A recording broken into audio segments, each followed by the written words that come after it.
पूरी करते हैं। सबसे बड़ा सवाल क्या है? अगर हम ओबीसी की बात करते हैं, दलितों की बात करते हैं, हिंदुस्तान के लोगों की बात करते हैं, तो सबसे बड़ा सवाल क्या है? सबसे बड़ा सवाल यह है कि किसकी कितनी आबादी है। हम जानते हैं कि हिंदुस्तान की सरकार में सेक्रेटरीज अगर आप देखें तो दलित, आदिवासी और ओबीसी वर्ग से सिर्फ 7% आते हैं। मतलब हिंदुस्तान की सरकार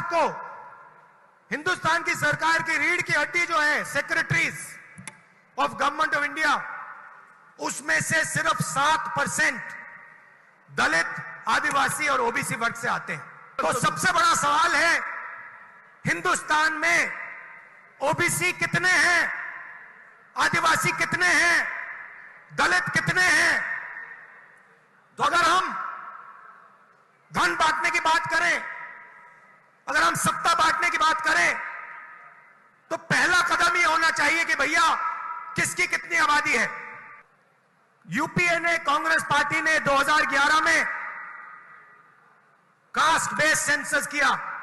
पूरे देश की जातियों का डेटा उस सेंसस में है। मोदी जी, आप ओबीसी की बात करते हैं, उस डेटा को आप पब्लिक कर दीजिए, पता लग जाए देश में कितने ओबीसी हैं, कितने दलित हैं, कितने आदिवासी हैं। अगर सबको भागीदार बनाना है, सबको इस देश की प्रगति में शामिल करना है, तो यह तो मालूम होना चाहिए कि कौन कितने हैं। तो मोदी जी, कास्ट सेंसस का डेटा आप रिलीज कीजिए, देश की जनता को पता लग जाए देश में ओबीसी कितने हैं, दलित कितने हैं, आदिवासी कितने हैं। और अगर आप ये काम नहीं करेंगे तो ये ओबीसी पर अपमान है।